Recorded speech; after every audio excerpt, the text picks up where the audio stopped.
Mr. Patent. No już pora na małe zmiany, tak? Ale co najciekawsze, tak, to co teraz widzicie, to zdjęcie, to jest takie małe zobrazowanie mojej dawnej pracowni.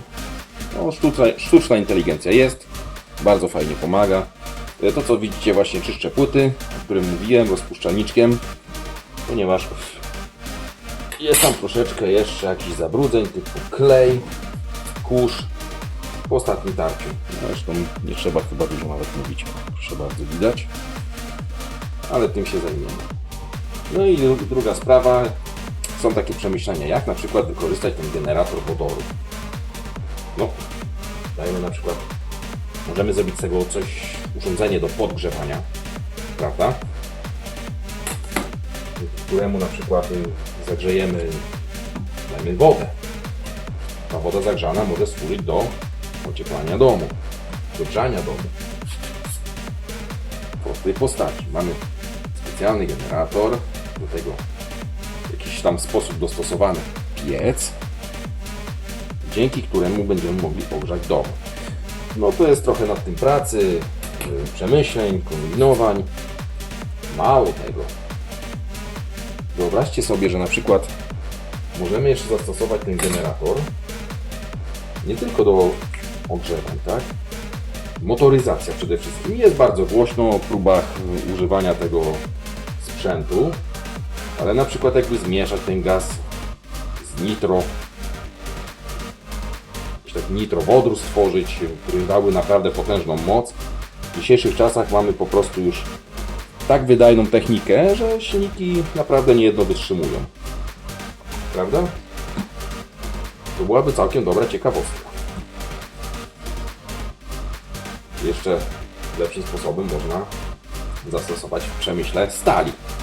Tak, do cięcia, do podgrzewania. Generalnie używa się generatora wodoru jubilersko, z tego co pamiętam. Ale co było przeszkodą poszerzyć tą technologię? Ja nie widzę przeszkody, tylko po prostu zawsze się zdarzy, że coś komuś przeszkadza. Dodatkowo transport. Też są próby związane z tym tematem w wodorze, tak? Silniki napędzane wodorem, przecież mają powstać autobusy wodorowe. To jest bardzo dobre rozwiązanie, przede wszystkim tanie.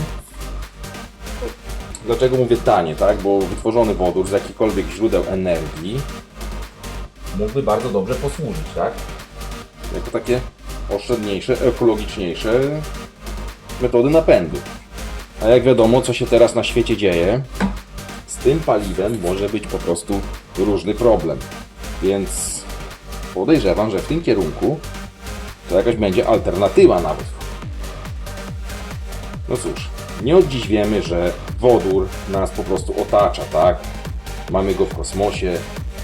Ktoś by zadał pytanie, czemu go nie transportujemy?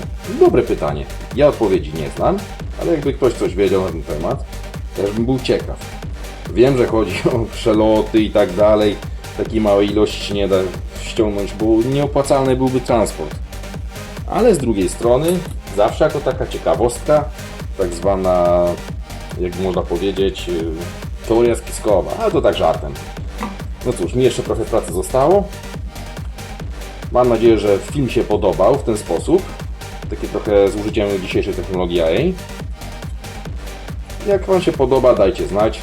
Pamiętajcie, like, subskrypcja i żeby było nas jak najwięcej, bo ten projekt może też być dość ciekawy. Zwłaszcza w obecnych czasach. Trzymajcie się, cześć.